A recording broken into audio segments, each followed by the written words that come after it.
Oh, hello there, yes. Well, it's going to certainly be blowy and quite wet. Not looking forward to it. Anyway, today I just wanted to update you because I know we're sitting there with bated breath wondering, I wonder how James Esses is getting on. Well, just fine. Although I think his basic line problems are not going to go away anytime soon. Anyway, he's still asking for your money, still needs that target. It's been extended 3 times now for his 150k for his legal fees. Last update was a year ago. I would have thought James would have given us a bit more of an update. We have no idea when the case is going to be. So I'm sure he definitely is going to be proved to be the victim and absolutely right at that case. Anyway, luckily he's keeping himself busy by scouring the internet for things he doesn't like and then making up fantasies about them. There are words for people like that, and we usually suggest that they seek help.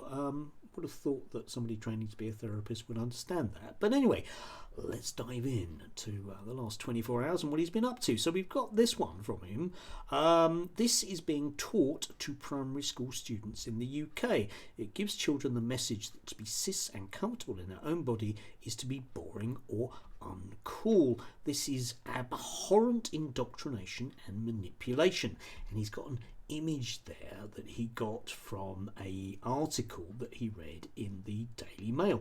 Unfortunately for James, which is a bit odd for somebody that was doing a master's, if you just do a modicum of digging and actually look on the company's website, you'll see that it's not being used with primary school children. It is in fact being used in a Key Stage 3 exercise whereby young people have to design things, hence in many ways the blank squares, which, if you have to be very uncool not to know that, I would have thought. Anyway, I do like the abhorrent indoctrination and manipulation of this, because he is obviously manipulating this, because what he stated is what we call untrue. Anyway, a bit later on, he also posted this, which is a book which is available on Amazon. Recommended reading for children as young as 3-year-old, Indoctrination and Manipulation. And again, if you do the actual looking at things, you discover that the actual title is A Story for Children Who Have a Transgender Parent or Relative, which means that this book isn't going to be used to indoctrinate anyone ever. Now, if James maybe had finished his course, then he would have realised that, for example, every single study that there is out there, for example, with young people who have gay parents, shows that there isn't any level of social contagion with such things involved. Okay? Trans people do not give birth to trans people. It doesn't work that way.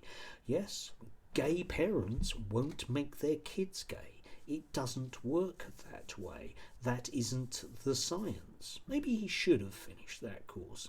Do give him some money. And of course, the problem I have with this is that James, because he gets a platform everywhere to spout this nonsense with a bunch of clapping seals carping him on, actually makes my life harder, because I actually have to work with people in a way that thoughtful therapists don't have to. I can't just rock up to some right-wing conference in London and get Elon Musk to like my tweets, perhaps telling in itself. That isn't something I do. I have to actually exist in the real world where I work with young people on the ground, and this stuff really doesn't help at all, because this man, he makes a living making up fantasies about what adults are doing with children, and if you think about it, that's extremely dodgy. Anyway, do give as generously as you can. Only a few more days to go, although I think we might have yet another extension, because after all, I imagine that the current occupation does pay reasonably well. Anyway, do have a lovely Thursday. Stay dry. Please give generously.